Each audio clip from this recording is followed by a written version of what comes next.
Hello, and welcome to Confidently Wrong, a show by regular dudes talking with confidence about content we have no right to speak about with any kind of authority, but do it anyway. I'm Wesley Nakamura, and as always, I'm joined by Mike Smith, award-winning director Brian Redondo, and Savon Jones, aka Captain Bonnie. This is episode 59, and we're flying in to talk about the latest movie starring Gotham's very famous and very emo Vigilante. I'm confident that it's going to be the best show you've ever listened to, and well, hey, if it's not, you can always ask us for a refund.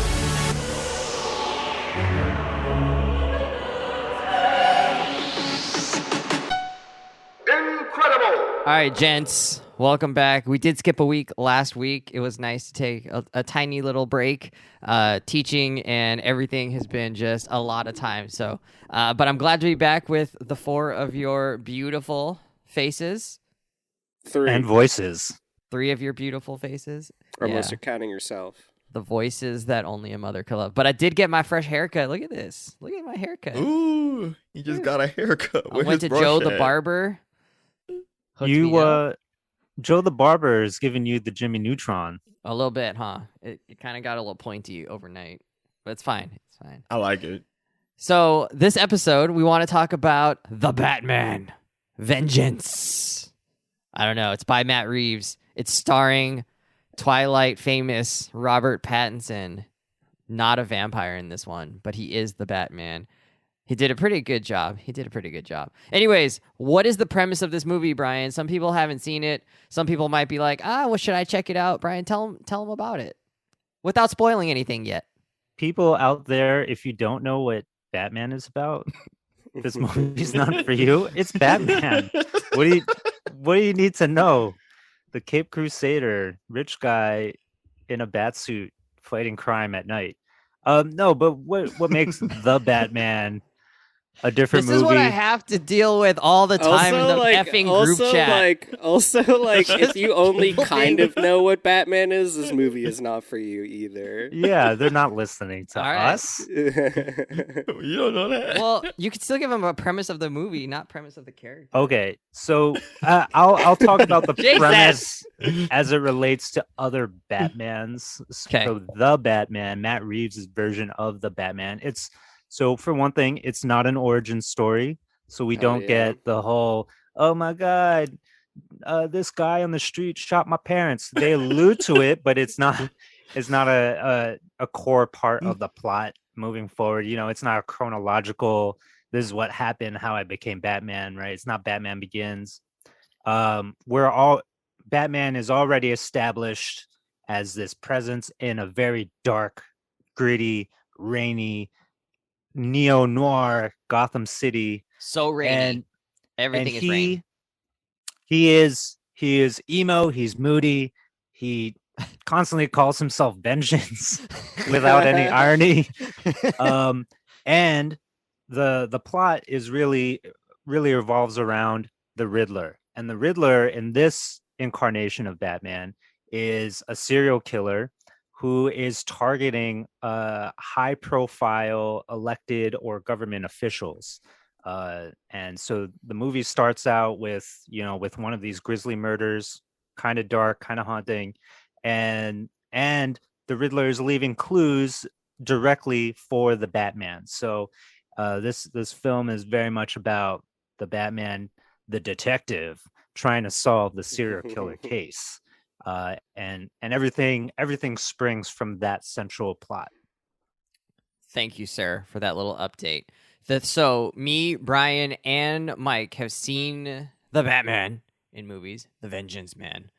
Savon has not seen it, so Savon, you're going to be the avatar for anybody who hasn't seen the movie. You can ask, your questions as we go. Yeah. And if you haven't seen the movie and you don't want spoilers, you should skip forward and maybe just skip this episode until you have, because the rest is going to be having spoilers. First question. Or if you have laundry to do, friends to go see, maybe skip this episode. Anything productive.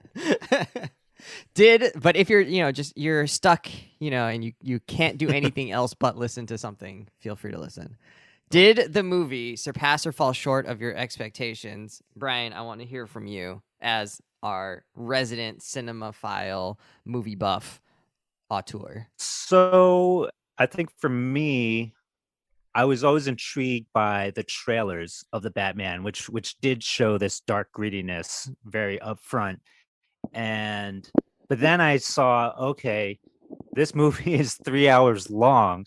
So so I had high expectations. Then I was like, it's a 3 hour movie. Like, oh my God, why?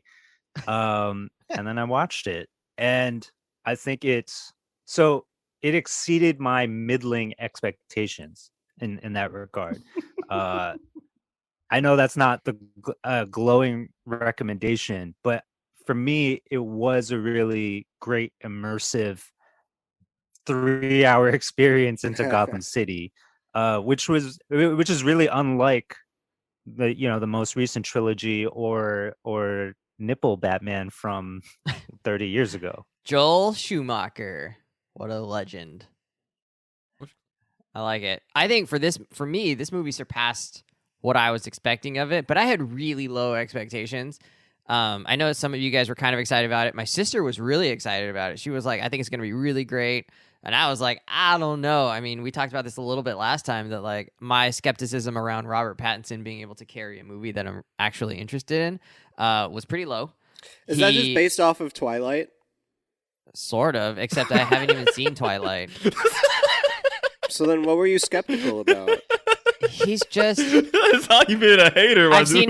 I've seen like half an hour of Twilight, and he was just. So then what are you skeptical about? He just looks like a corpse walking around. You know, he's that just was like 15 years ago. Yeah, you can't meme him off that, son. Even he didn't like Twilight. I mean, sometimes What about Harry if Potter? actors are good, early on, like they don't change completely. Cedric Diggory. He's Cedric also in The Lighthouse, Diggory, which R.I.P. I haven't. Yeah, he was good. R.I.P. Yeah. And he's great in Tenet. As and he's in, I've actually never seen The Lighthouse. I will never see that movie. That's a pretty The Lighthouse or Tenet? Tenet. Oh, anyway, continue. All right. So, but I was kind of right. Pattinson is just fine. He's not amazing in it. Hard disagree. Hard This is disagree. great. But the movie itself was like pretty I think interesting. you're distracted by his face. Maybe the visuals right. were gorgeous. The sound design was terrific. Like, I think they had some of the people from Dune were sort of involved in this project as well, and you can kind of feel some of just like the immersiveness, and like the sound was just like really powerful. I thought the story was like pretty cool, like how a bunch of things kind of got unraveled and how you got introduced to all these things. The fights were really great. I was interested to see like how it resolved itself. I mean, I was just telling the guys that I had Fast and the Furious on the other day, Fast and Furious 9, just kind of playing in the background, and they have great action pieces and whatever, but like you care nothing about anything that's happening, like story wise, character wise. I don't think you're supposed to, though. Huh? I mean, maybe, but this could have gone that way. Definitely. Right? But it didn't. I mean, I think the story, it seemed like it mattered. The characters were really interesting and great. And like, I just thought I thought the movie definitely surpassed my expectations. I don't think it was a perfect movie, but it did. You can tell the people involved were trying. Yeah, yes. for sure. Yes, for sure. 100%. It wasn't like low effort, like the original Marvel movies. Didn't feel like corporate either. It like very much felt like it was like definitely not corporate. They were trying to do a thing. Yes. It fell short of my expectations. Really? Only because, in typical fashion I had very high expectations. Hype beast. That's one way of calling it. It also just means you just don't like anything. I like stuff. I like stuff. Station 11. I was very excited for this. I mean, I like Batman a lot. I think before I got into Marvel in a big way, Batman was my favorite superhero. Shout out Kevin Conroy. Red flag. I don't know who that is, but the voice of Batman in the animated series. Oh, right. Well, and just most stuff. Yeah, which is a good comparison to this one, I'd say. But we can get. Yeah, back to that's that. exactly what I was literally about to say. Is I went into this movie thinking it would be kind of like comparable with the other Batman live action movies, and I think as I was watching it, the parts I enjoyed about it were much more comparable to the animated show than the actual other movies. I think emo Batman is the best Batman. I mean, like, he's supposed to be a crazy person. It's kind of like the Punisher almost. Like, this is not normal behavior from a person. Like, that's not, like, just totally glorified. This is, like, a hero. And I think this did that well. I think, like, this Batman is, like, fully leaned into the Batman part of it, that his Bruce Wayne is essentially non-existent just because the dude's absolutely losing his mind. And is also like, you're awake every night, like, you're gonna sleep during the day, you're not around for people. And I think they did, like, not only did they, like, they laid that groundwork well of who the character was. And I completely disagree with you, Wes. I think Robert Pattinson was an absolute legend in this movie. Yeah, agreed. Even though he's still a vampire in this movie. An amazing yeah. And I think it's also tough, he did the same exact voice as Christian Bale as Batman, which is slightly more subtle. Yeah, but, like, still, like, I just randomly start talking like this. I'm vengeance. Yeah, exactly. And it's like, okay, it's kind of hard to distinguish yourself when you're doing that type of stuff. But the performances were amazing. I mean, some of Paul Dano's stuff, like, literally was actually scary. Like, who's Paul Dano? Who's he playing in this movie? The Riddler. Oh, Paul Dano's Riddler. Yeah, bro. And he was really. It was. Ooh. I think it was easily up there with Heath Ledger. I mean, like, if it's not tied for first, it's a close second. Like, it was like, the Joker never, like, was kind of scary in some moments. Like, this dude was, like, not only in the stuff he does, like, selfie stuff, kind of like the Joker did in his movie as well. But, like, some of his murders, like, the way he kind of acted those, it was scary. He's, like, incredibly intelligent, so I'm assuming that they sell you on the dude's, like... He's also mouth breathy. Are we not doing spoilers? We are doing spoilers. It's spoilers time. Okay. I hate it. But also, y'all might be selling me on this movie a little bit, so... Don't spoil too hard. Like, don't completely dunk on me. All right, then maybe we'll do this segment we could do light spoilers from, like, a middling fan who might go see this. I mean, light spoilers. Like, I still don't like Batman. All right, before I talk about the actual movie, what I will say is that it didn't need to be 3 hours long. I was excited about it being 3 hours long because I was like, oh, we're telling an entirely new story. Like, give it the time to, like, not rush things. Like, don't be like a Justice League Suicide Squad, like, where we're going to try and cram all this new stuff into 2.5 hours. Mm-hmm. But I'm not a film guy. I mean, I don't know how you didn't, like, notice this, Brian, but there were so many shots that were just, like, unnecessarily long. Oh, like, I totally noticed it. Just like, okay, cool. This is not me. It just, like, how long on. Is he gonna walk to the camera? I know, for? or that the very last shot of the movie, A, didn't need to exist, or B, didn't need to be 5 minutes. And maybe, like, that was trying to, like, create the brooding mood, but, like, the thing is, so much brooding, which I like. Batman's supposed to be a broody, crazy dude, but, like, I don't know. What I will say is, you know, I think a lot of my critical analysis on the show is just me parroting stuff Alan says. So what I will say is... Other people don't need to know that. Only you and Alan will know. It's okay. Well, now the world knows. I'm gonna be honest. Because I'm not gonna be getting called out on stealing stuff. I'm just gonna call myself out. Alan talks a lot about, like, superhero third acts, where it just, like, kind of, like, goes off the rails, or they kind of have to, like, accomplish, like, plot-driven points, and it kind 100%. of sacrifices the character stuff. This absolutely did that. Beginning of the movie, I was, like, sold. The middle of the movie, I was honestly like, this is comparable to The Dark Knight. Like, I love this story. Like, they nailed Batman. I was just like, chef's kiss. Like, just so many of these great Batman moments that, again, just felt so similar to the animated show in that it did a really great job balancing the camp of Batman and the kind of darkness, which is a hard thing to do. And Batman is kind of campy. Like, he's a weird dude, and people are supposed to kind of react to that in, like, a weird way. And I think they did that really well in this. Wait, can you give me an example? My brain is not working. What kind of camp did you see? I thought it was, like, really serious.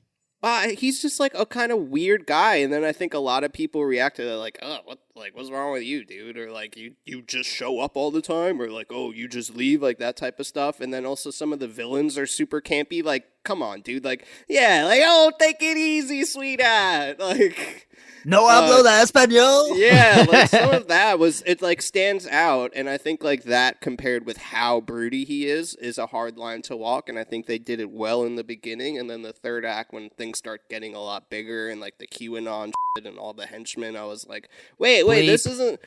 Sorry. This isn't the movie like I kind of have been enjoying up to this point. I So that actually enjoyed that stuff, but go ahead. Sorry. I don't know. It's just like, what did you like about it? Because for me, it was like I loved like the noir detective part, and you don't see a lot of noir detective movies with giant fights against 20 people. I think I enjoyed that stuff just because it was just how it was filmed. It was cool. Suddenly the stakes got way bigger. And it took sort of that Dark Knight turn Yeah. to the film. But I will say, when I was leaving the theater and thinking about it, I was like, wait, why did the Riddler do that? How did that jump suddenly happen? So it is kind of off. And I do think maybe it is a product of trilogy thinking, of sequels thinking, just trying to set up. It seemed like they're trying to set up a certain famous run of Batman books. Really? No Man's Land, essentially. Which also takes place in what's that show that we like? Harley Quinn. Oh, cool. So I feel like there's some of that going on. Yeah, it's a little disjointed, but I think the way that they handled it though kind of obfuscated that for me, so that it was so stylish enough. I was really invested in Batman as a character, as this brooding guy, and it's in that third act where he really comes to grips with who he is as a persona in Gotham City and what he's doing, right? He kind of relinquishes the vengeance aspect and realizes he has to become something else.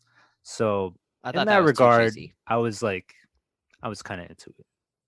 I thought that was too cheesy, and they did it with voiceover. Minus points for that at the end. Yeah, well, I'm not a big fan of voiceover either. All right, let's keep going. Savon, did you want to say anything about what you've heard so far as the not having seen a person? Yeah, I have questions. One, I say this as someone who's not particularly a fan of Batman. Just his character in general, I'm just not a fan. I think he's aged poorly. But y'all, there's still interesting bits about this movie. So one, this movie's rated R, right? No, it's not. It's not? It was not. It was going to be, and then it's not. Wow. It felt like a rated R movie. It didn't. When you actually think about it, it was just dark with like, there's like a mass shooting that you don't see anybody get shot. When he's beating the S out of people, it always like zooms in on him. It doesn't actually show anybody. It's very much a PG-13 movie. And I think when you think about it, The Dark Knight is actually a little more dark in some ways than this movie, even if it's not just like... No way.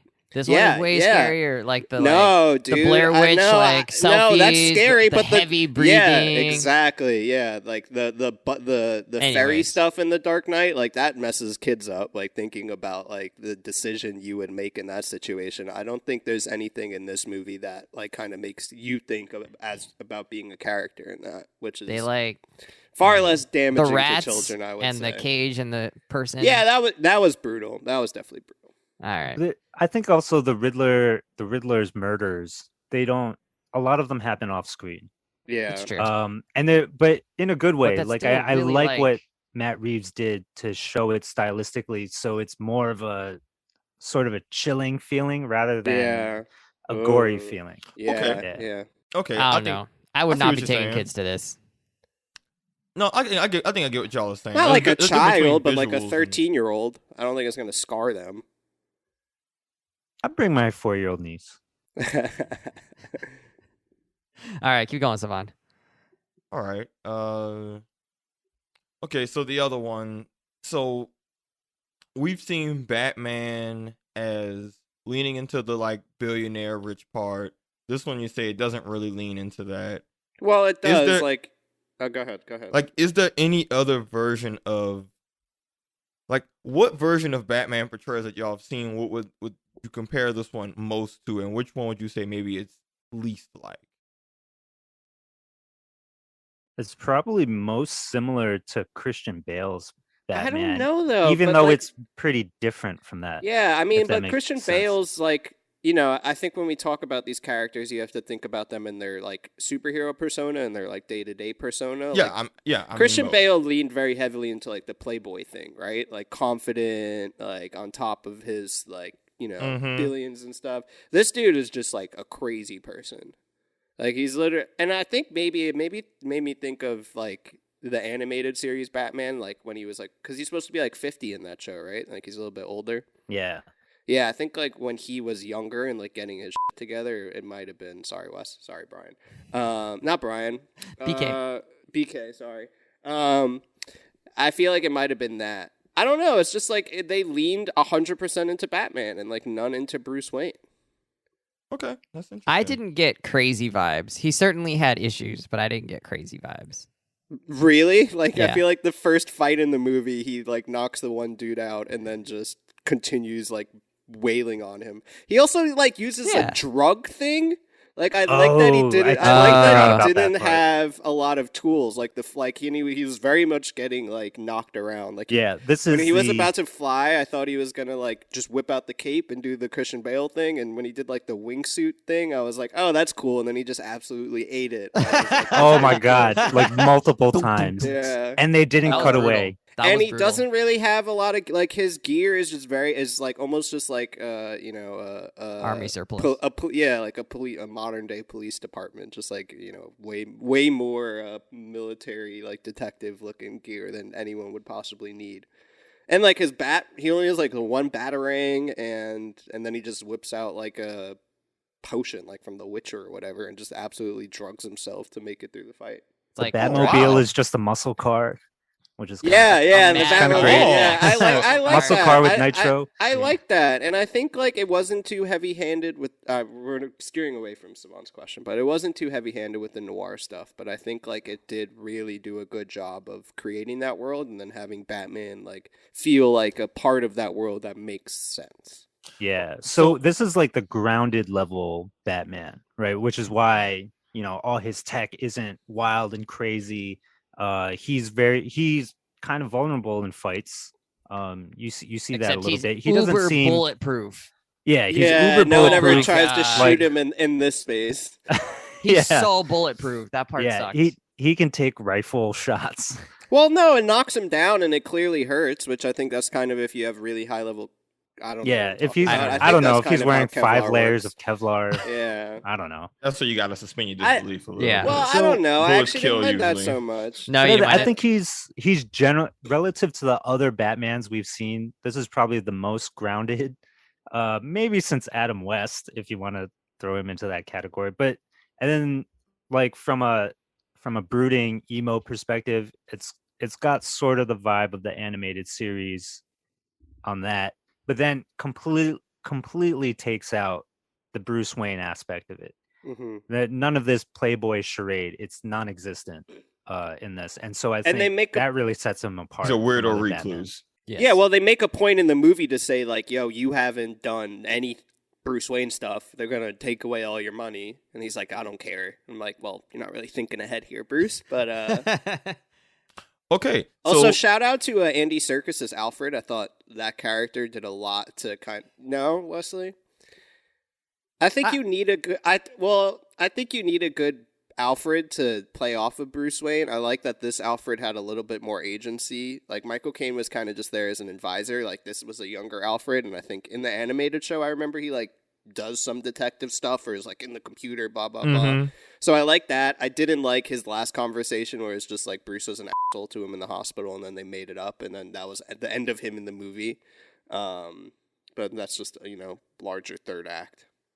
Yeah. I mean, I think he was fine. I much preferred Michael Caine's Alfred, but also we got 3 movies of him. Michael Caine is just extremely charismatic.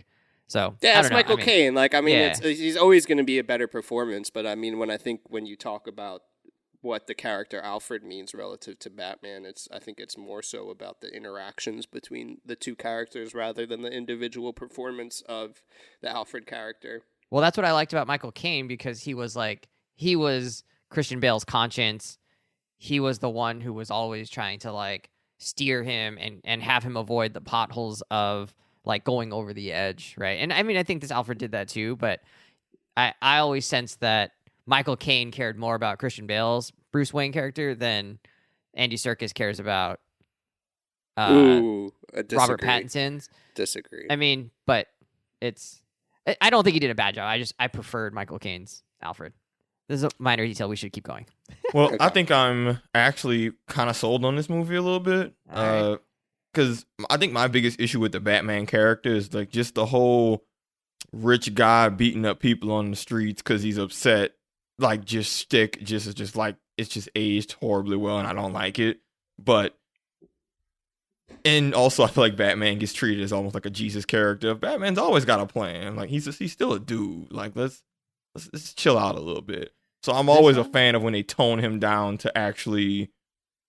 Like, I'm a fan of a grounded Batman. I've never been a fan of Batman has a contingency to beat Superman or stop the government. I'm like, all right, chill out, y'all. But this idea that him having low-level tech, but he's just beating dudes up, but he's beating people up on the street, but, like, he's not a rich playboy beating people up on the street. He's a throw-it-off dude who got real issues that's clear. I'm like, all right, I can, these are all things I can vibe and resonate with a little bit better. I think the older Batman movies, there were just so many moments that kind of just I couldn't suspend my disbelief that just makes me not like the character. But this sounds a lot promising because I think he has flaws, and I like when they lean into Batman's flaws as a person. And I think when we're talking about Batman's flaws, I think there's like a foundational flaw with the Christopher Nolan movies that aren't in here. And like Batman, like people are kind of supposed to hate him, right? Like and that's the whole point I think that they get to at the end of The Dark Knight. It's kind of hard to really take that point away from the movie, like, oh, like people view him negatively when he's like a badass hero saving people the whole time and everyone's so grateful to him. Like they just have that loop over and over again of like, oh my God, thank you, Batman. Like, oh my God, thank you, Batman. I think this movie did a much better job of really showing like, and especially probably because it's Batman early on in his career. A lot of people are like, dude, no, why are you here? Like, you're kind of a crazy dude. Like, get out of here, man. Like, the cops do that a lot. I think there's a lot, like, they do a much better job of kind of creating that environment around Batman where people are like, no, dude, you're kind of just a crazy vigilante. Like, you're probably a part of the problem here rather than a solution. And I think part of what this movie did well, and I think one of the strengths of the end of it, albeit amongst many weaknesses, was that you did feel that journey naturally go from like he trying to figure out his place of, am I just being selfish and like wanting to be a vigilante, and like what is my actual role here? So I like that part of it, and I think people hating Batman is supposed to be a big part of that character.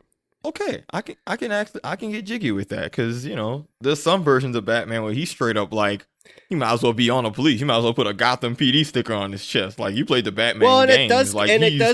Well, it gets there. It gets to that point, and I think it becomes clear that they need him. Like things are so dire that they kind of have to get to that desperate point, and I think this movie does a better job of kind of laying that groundwork rather than just jumping to it. Also, Jeffrey Wright as Jim Gordon, I thought was really good, and like he kind of isolates himself from the rest of the cops, which I think leans into the noir part of it more, of like just the two of them kind of going against the system.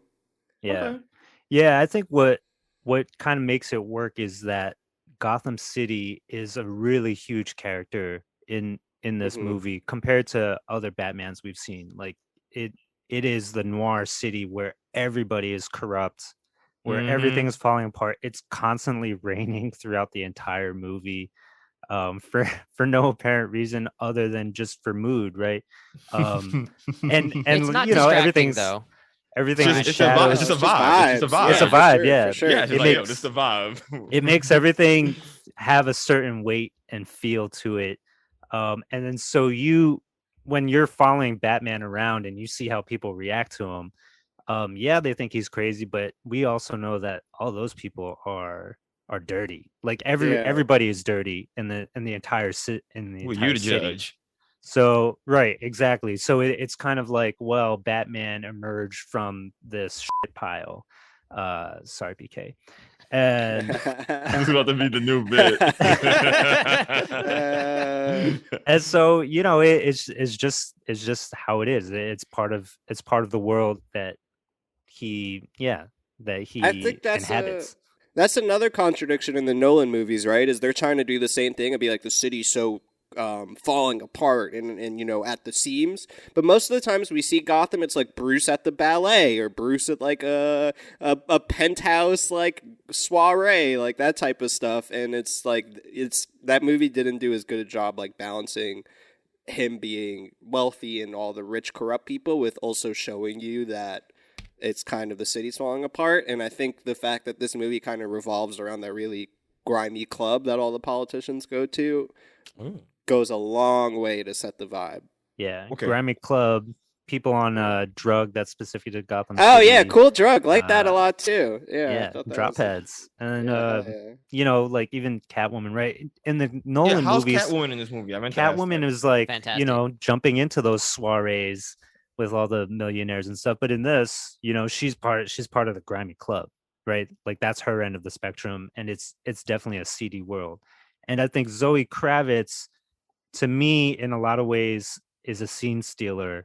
Really? Throughout this So good. throughout this film, okay. to me, she's got to be maybe the best Catwoman, maybe easily. Like she's really sultry and slinky throughout her scenes, but has this kind of like dark energy. She might cut a bitch basically at a moment's notice. Oh my goodness. Um, She's also fragile. but she's Yeah. Right? she's fragile. You She get beat up. you believe the chemistry between her and the Batman because they are both very fragile. And that's another key thing for Robert Pattinson's portrayal. Like you can sense deep within his brooding that there's a fragility there. There's a humanity there that I haven't seen in any other Batman. Okay. And I think the two of them really connect on screen well. And she also, I think, this Catwoman relative to the Nolan one, I think is better in the same ways Batman is. Like I think the Nolan Catwoman, the Anne Hathaway one, which I forget about all the time. Again, she's just like confident, competent, on top of her shit. Like she just like is. Sorry, BK. She just feels sorry, Wesley and BK. She just like feels kind of OP. You know what I mean? It's just like these like. No, and she gets in over her head in the scene where she's in the trying Nolan to trade. ones? Yeah, where she's trying to trade the fingerprints. Yeah, she's in but, over her like, head. Like, yeah, but this one starts like her starting point is like she gets caught immediately by Batman. Immediately. She's not very good. She's very broke. Like she's literally in on this just to like help her friend. And I think that was a really cool portrayal of that character rather than like another superhero. I think it was really felt like they didn't say the word Catwoman one time either. Yeah. And I would say that about she the does have villains too, cats. right? Like everybody in this is grounded, right? This is the more like earth level heroes and villains. Like they could be in any city, basically. If people took vigilantism to this degree, right? This could plausibly happen, right? It's the very Penguin much is just like a Sopranos character. yeah, exactly. a really funny one. He doesn't even waddle, except maybe at Well, the he end. did One it time that he one, did, yeah. and I Yeah. like that a lot. All right, let's keep going. I want to talk about fight scenes first. This is an action movie. It's a Batman movie. What did you guys think about the fight scenes? I kind of love them. The sound when he's punching these dudes in the face was like so cool and like crisp. He's just like boop boop boop boop boop boop boop. And That's exactly how it sounded. Yeah, wow. I had a lot of fun with the fight scenes in the first and second acts. I think the third act falls apart a little bit, but Agree. It was cool. I didn't like that he was super bulletproof. I think, when Christian Bale gets bit by the dog and like has actual big injuries, I think that was, a better interpretation of like how Batman would actually be. But it was still cool to see how strong he was. Like he was like a solid like fighter, hand-to-hand combat fighter. So I don't know. I enjoyed it. Mike, what did you think? I agree with you. I think my enjoyment of the fights mirrored my enjoyment of the movie and what the movie was doing. I think the first and second acts, when it was grounded, those fights were like brutal, small, like it was like in the moment, like the stakes of that fight was really like relative to what he was trying to accomplish in the moment, and I liked that a lot. And it wasn't like highly choreographed, no, like no, long fights. No, and that's what I hated about that big fight at the end. It just felt like so corny and contrived, and just like any other superhero movie. And I think the choreography suffered because of it. I don't know. I really I like the fights, and I think I don't mind the bulletproof thing as much as y'all. I think they put all of the skill points into bulletproof in this. Like he can't really do much. He can't like take hits really, including bullets. Like it clearly hurts him. Like he's not doing well when he's getting lit up. He like very much goes for people with guns first, and then turns those guns on people in some instances. He doesn't shoot people, Savon, but like.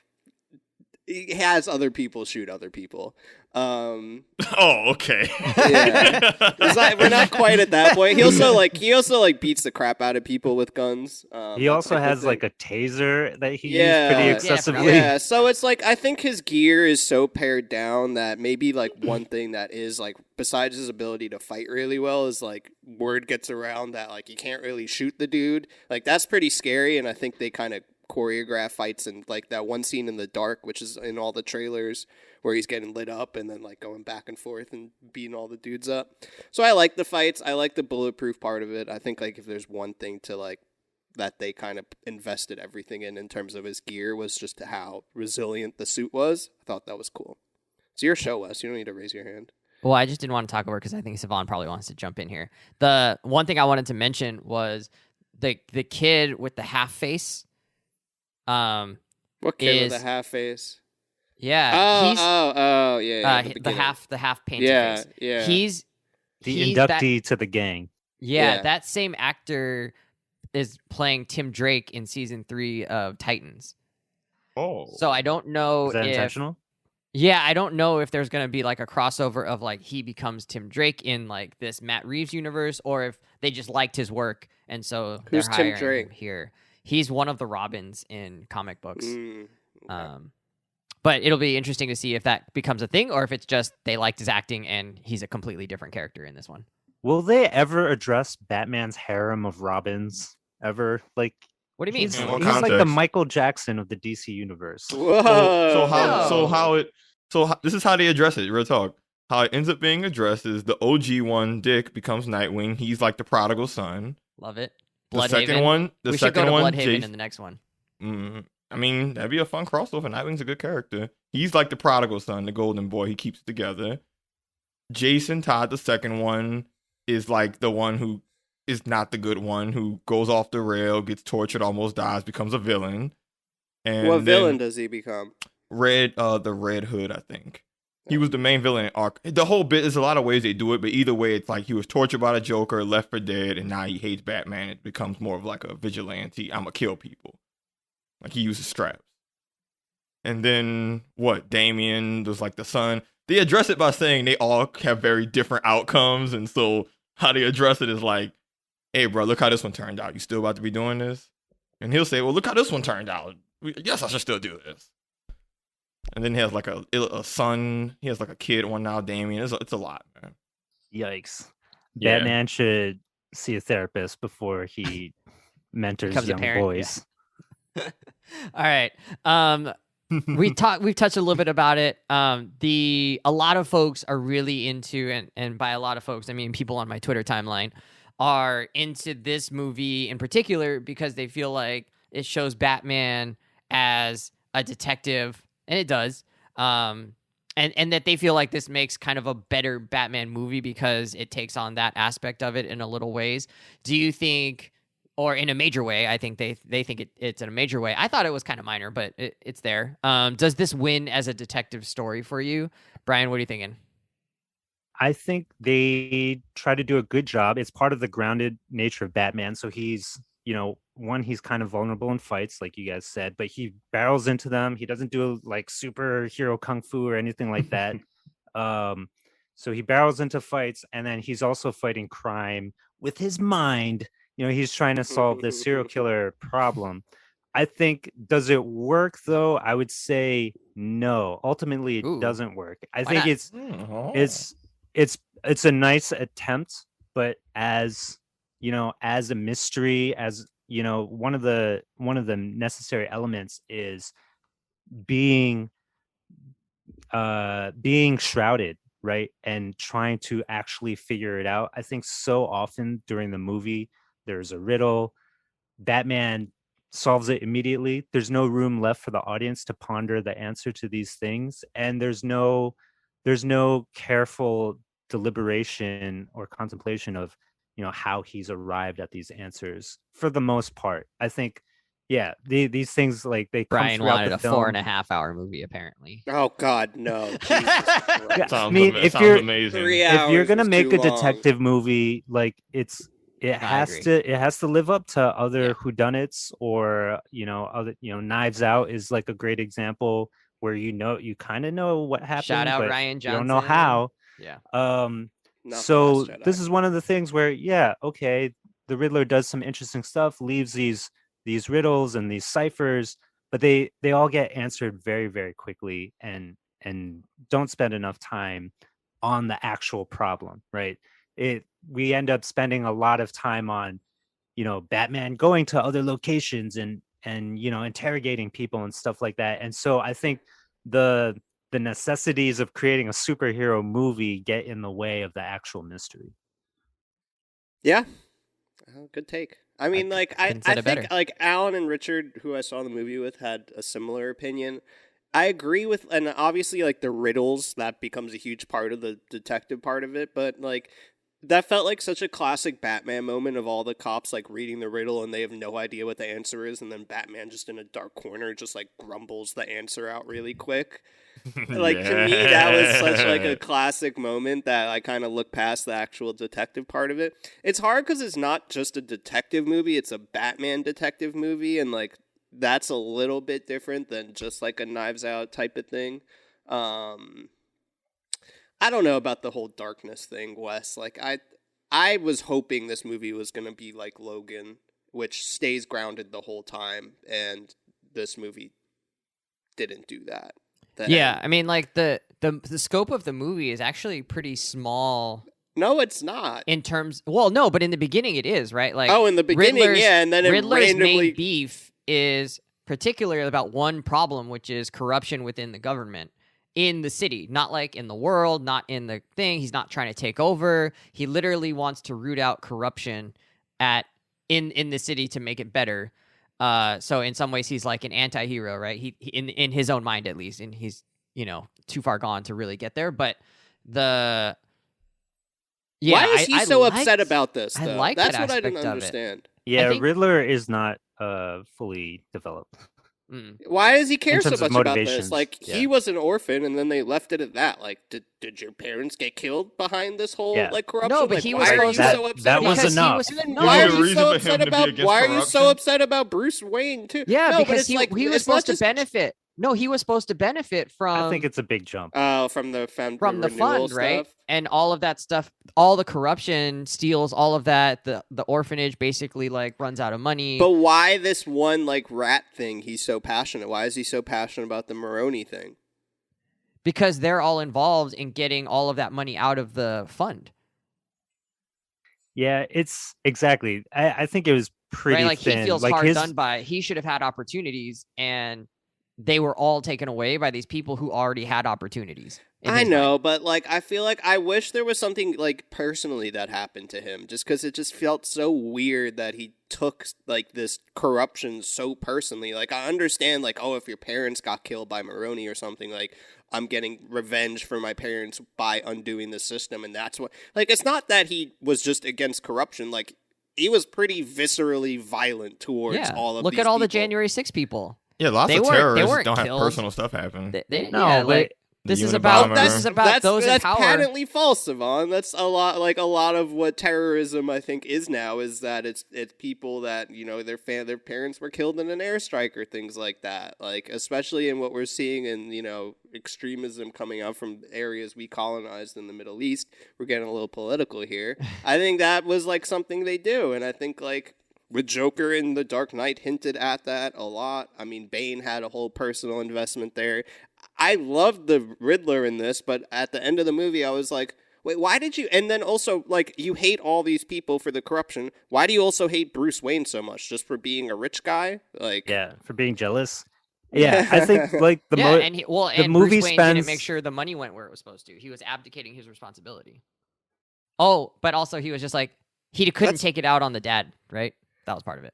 I mean, it's kind He's of also crazy. But like that's so in random. Then it's context of the two movie, different though. things. Yeah, and it's like I'm mad at the corruption. I'm also personally jealous of Bruce Wayne as an orphan that I need to also loop him into this. Yeah, but then he's the crazy. movie tried to bring that into the circuitous kind of detective line of like getting up to that point, and it was like, oh well, next we're mad at Bruce Wayne, but it was like he has nothing to do with this. Like, sure, he's like, all billionaires, they'll be on the wall first, but like Crazy isn't necessarily in logical. context of the movie, though. Like, you don't want to just say like, oh yeah, a person's crazy, so they're gonna do crazy stuff. I That's agree, not I how agree. character development I works. agree. Through the whole movie, we know nothing about the Riddler, and he's doing all this wild shit. And then suddenly Sorry, we BK. get a random tete-a-tete between him and Batman, and then he just says, I was an orphan too, and then we're supposed to accept that, okay, he's gonna just do all this wild stuff for that, right? Like, the character hasn't been developed for us to really understand his motivations, right? In the way that, we get to know Killmonger more as a counterexample. So I think the movie sketches the Riddler very thinly in that regard. And But we don't know we're just meant to embrace it. But they, like, I think a lot of things in this movie, like I was talking about, the core mystery and stuff, I think the Riddler's character development, the stuff that happens at the end, it's kind of where all the superhero bloat gets in the way, because they're trying to do too many things at once, that it detracts from any single thing, right? Like, Alfred is also a good example. Like, what happened to Alfred? I don't know. they had their making up moment. The character Yeah. serves no purpose anymore. Alfred gave like some new information for you to look at in a different way, and that was it. He served his purpose. Done. Okay, so It's one question to follow up with what you just said, and then we're almost at an hour here. So you said like characters can't just be crazy for the sake of being crazy and that be their sole motivation. That was kind of the Joker's whole thing in The Dark Knight, right? We never actually found out, like, he told people different stories as to how he got like this. We don't really understand, like, he's just kind of there to be crazy. Are they able to do that just because that's kind of who the Joker is, and the Riddler isn't exactly at that level? Well, yeah, I think there's familiarity with the Joker, but the Joker also has lots of on-screen time, so that you kind of understand his crazy, even though you don't get a backstory. Like, but he's still a rich character. But there's no reason, and we don't reasoning, like the right? same way. Like, There's no motivation for the Riddler, but can the Joker get away with that because the whole point of the character is he's insane? Well, they also established he represents that chaos in that. Yeah, but right. I think kind of really his clearly. on-screen presence is so large in that movie that it does make sense, right? Like, you spend so much time with the Joker and dealing with his machinations throughout, that he just becomes believable as this larger than life villain, whereas the Riddler is coming in bits and pieces throughout the Batman, and then suddenly has a revelation moment that isn't earned, right? I guess that's the big difference, is that the Joker is earning his stripes by everything that we see him do, right? Like, dropping in on the party, acting crazy, and like, really owning the room and owning the space and making you feel a certain way. I think the Riddler doesn't get enough of that in the Batman. He does get a lot, though. Like, where he creeps out of the shadow and you see his eyes like reflecting. Yeah, but he's not doing but that. that's not people. character. Like, yeah, he's just murdering people. All right. Let's see. So we've basically talked about side characters. I mean, we've talked about the villain, right? Generally, we talk about hero movies as you can only be as good as your villain is. I think our Riddler here is a pretty darn good villain in the grand scheme of things, despite some of the shortcomings you guys have just talked about. I want to take a quick step back. Hero movies from DC and from Marvel too a little bit, but movies are sort of going into this, like, leaning into the dark, gritty aspect of things, especially for the DC movies.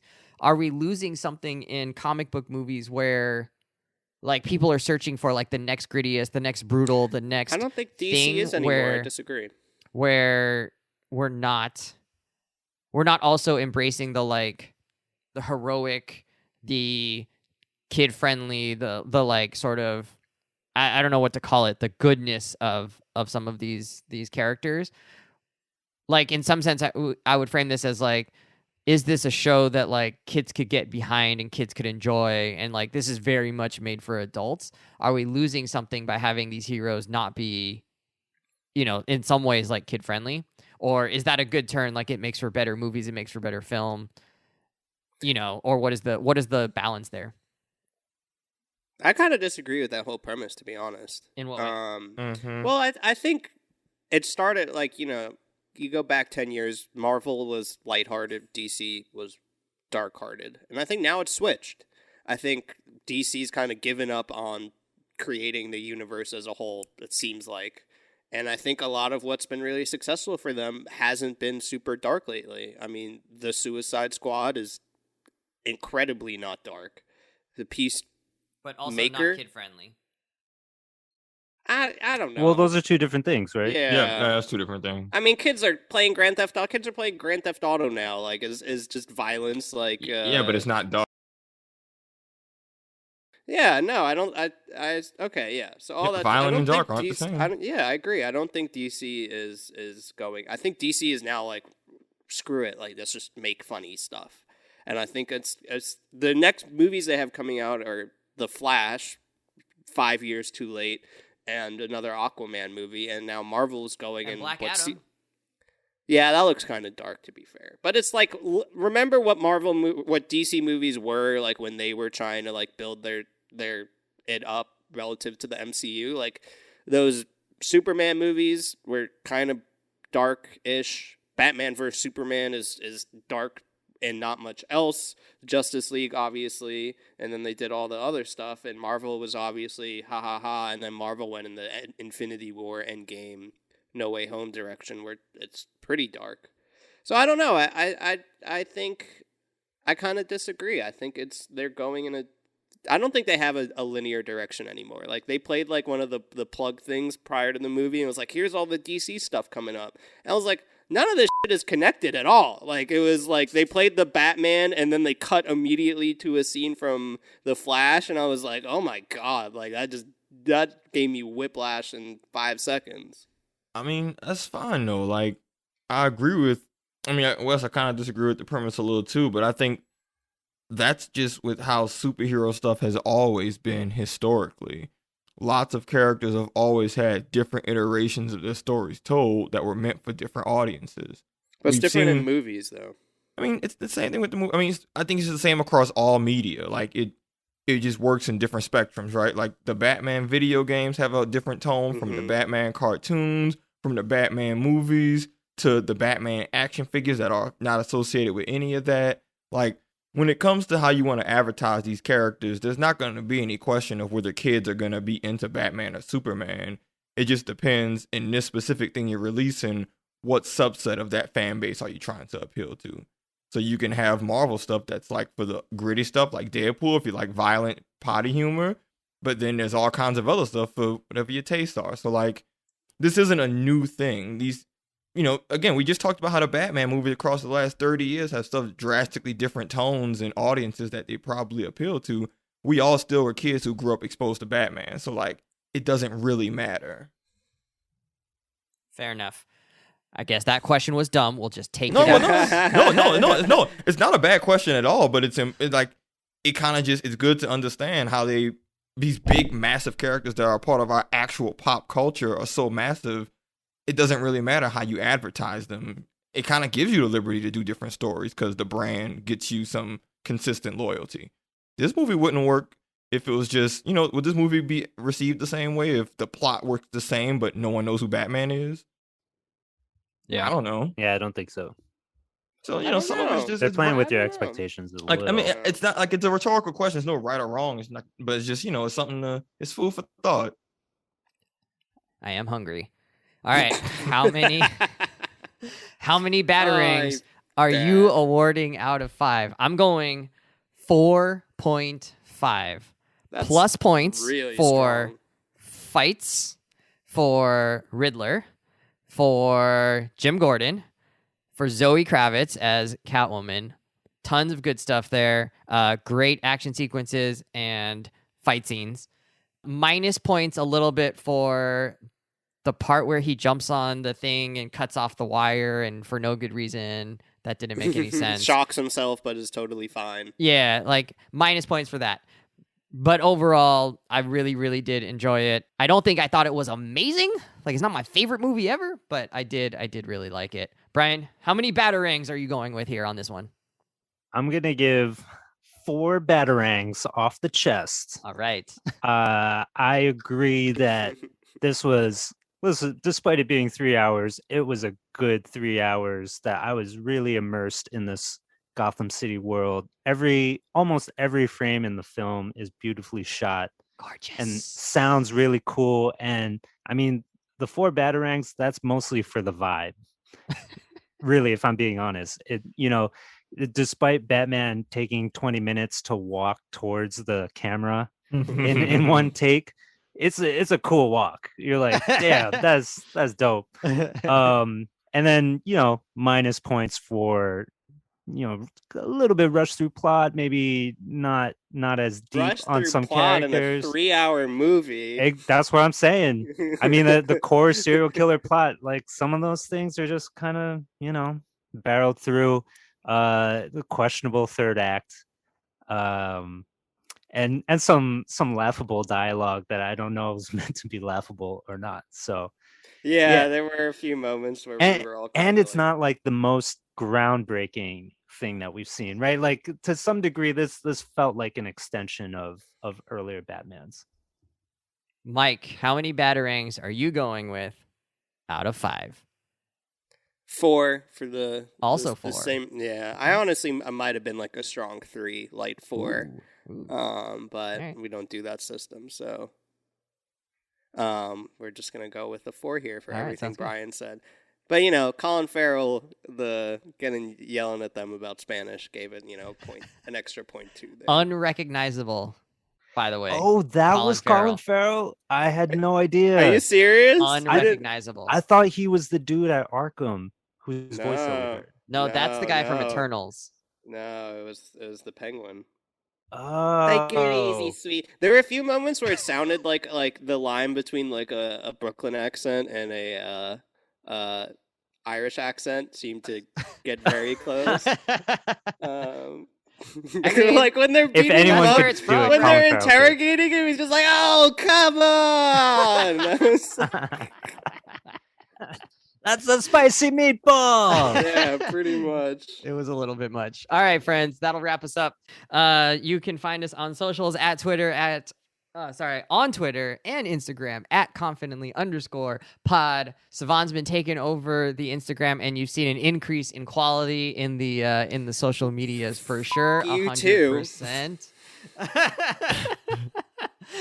He's doing a much better job than either Mike or I did managing the Instagram account. Friends, it's been great. We'll be back next week talking about Obi-Wan, Horizon Forbidden West, Elden Ring. It's going to be a good show. Stay tuned. Have a great one. Bye.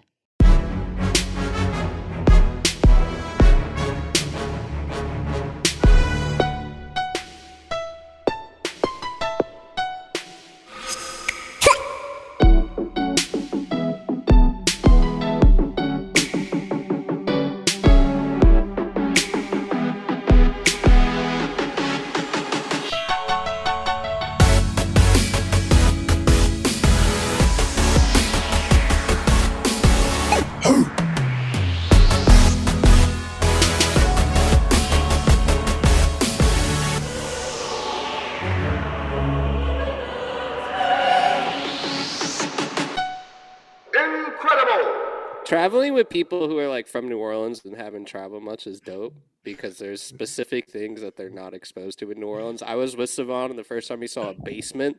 Oh my god! Oh my god! That shit fuck with my head so hard, bro. He's like, you Basement just still live fuck with down my- there, like a basement apartment. Dude, it still fucks with my head. Anything that involves we're ground floor and we going down, I'm like, Why? my brain is just like, You're like, how is that possible? I'm still not entering quite. hell right It now. don't quite sit right with me. I'm just like, man, y'all bold.